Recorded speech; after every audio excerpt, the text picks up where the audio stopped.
हाँ तो राधे राधे सभी भक्तों को। आज हम आपको लेकर चल रहे हैं ब्रज की सबसे दिव्य और करोड़ों श्रद्धालुओं की आस्था से जुड़ी गोवर्धन महाराज की पावन परिक्रमा में। गुरु पूर्णिमा यानी मुड़िया पूर्णे के इस महापर्व पर लाखों भक्त नंगे पैर गिरिराज महाराज की 21 किलोमीटर की पावन परिक्रमा करते हैं। यह पर्व साल में सिर्फ 1 वीक चलता है। इस बार ये 23 जुलाई से लेकर 29 जुलाई तक चलने वाला है। आइए इस पूरी यात्रा में आप हमारे साथ बने रहिए और घर बैठे गोवर्धन महाराज की परिक्रमा के साथ साथ मंदिरों के भी दिव्य दर्शन कीजिए। जब भगवान श्री कृष्ण ने ब्रजवासियों को इंद्र की पूजा की वजह गोवर्धन महाराज और प्रकृति की पूजा करने को कहा तो ब्रजवासियों ने ऐसा करना शुरू कर दिया, जिसे इंद्रदेव अपना अपमान समझकर ब्रज में भारी वर्षा कराने लगे, जिससे कि चारों तरफ हाहाकार होने लगा। ब्रज को इस विनाश से बचाने और इंद्र का घमंड तोड़ने के लिए भगवान श्री कृष्ण ने पूरे गोवर्धन पर्वत को अपनी छोटी उंगली पर उठा लिया और सभी ब्रजवासियों और गायों को उसके नीचे शरण दी। तभी से ब्रज में भगवान श्री कृष्ण के रूप में गोवर्धन महाराज की पूजा होने लगी।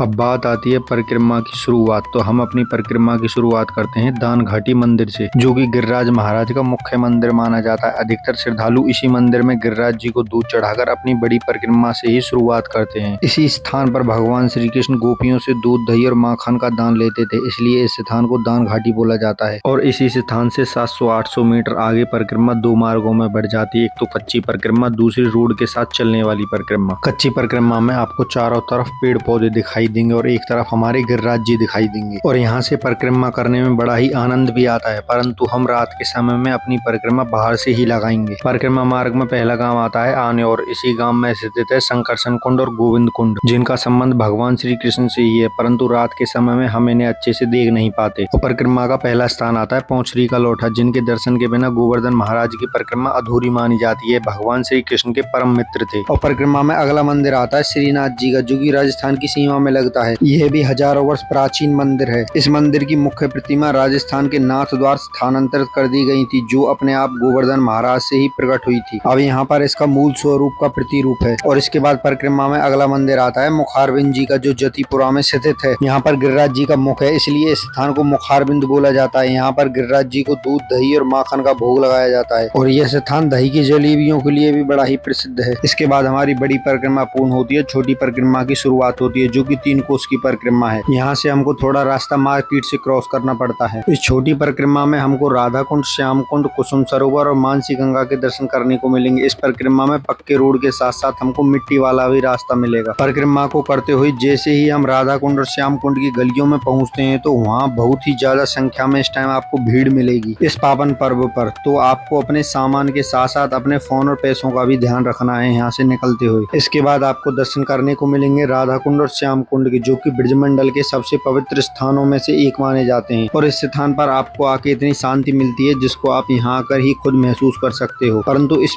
स्थान को लकड़ों से घेर दिया जाता है, क्योंकि अधिक भीड़ होने की वजह से इस स्थान पर दुर्घटना होने का खतरा रहता है। वैसे ये दोनों कुंड परिक्रमा मार्ग के अंदर ही आते हैं। ऐसे पवित्र स्थानों के दर्शनों से भी हमको बहुत फल प्राप्त होता है। और इसके बाद हमारी परिक्रमा का अगला स्थान आता है कुसुम सरोवर। यहाँ 5,500 वर्ष पूर्व श्री राधा रानी जी का फूलों का बगीचा हुआ करता था और इसी स्थान पर राधा जी भगवान श्री कृष्ण से मिलने आया करती थी और अपनी सखियों के साथ मिल भगवान श्री कृष्ण से यहाँ पर रास रचाया करती थी। और इसके बाद हम अपनी परिक्रमा के अंतिम पड़ाव पर आ जाते हैं, जिसमें हमारा मुख्य मंदिर मानसी गंगा का आता है। और इस पावन पर्व पर इस मंदिर में भी बहुत ही ज्यादा श्रद्धालुओं की भीड़ रहती है। इस पावन मानसी गंगा में स्नान करके और यहाँ का जल आचमन करके यहाँ गिरिराज जी को दूध चढ़ाया जाता है, जो कि बड़ा ही फलकारी माना जाता है। कहते हैं कि इस मानसी गंगा का निर्माण स्वयं भगवान श्री कृष्ण ने अपने मन से किया है, जो कि नंद बाबा, यशोदा मैया और समस्त ब्रजवासी गंगा के स्नान का फल प्राप्त कर सके ब्रज में रहकर ही। और इस प्रकार हमारे गिरिराज जी की संपूर्ण परिक्रमा पूर्ण हुई। कैसी लगी आप सभी को हमारी जानकारी प्लीज कमेंट करके जरूर बताना। यही अनुभव इस यात्रा को केवल एक पैदल मार्ग नहीं बल्कि भक्ति और श्रद्धा का उत्सव बना देता है। यदि आप भी कभी ब्रज आए तो श्रद्धा और स्वच्छता के साथ गिरिराज महाराज की 21 किलोमीटर परिक्रमा अवश्य लगाएं। और ऐसी ही वीडियो देखने के लिए आप हमारे चैनल को फॉलो करें, लाइक करें, शेयर करें, सब्सक्राइब करें, जिससे कि आपके पास अधिक से अधिक हमारी वीडियो आ सकें। इसी के साथ आप सभी को प्यारी सी राधे राधे।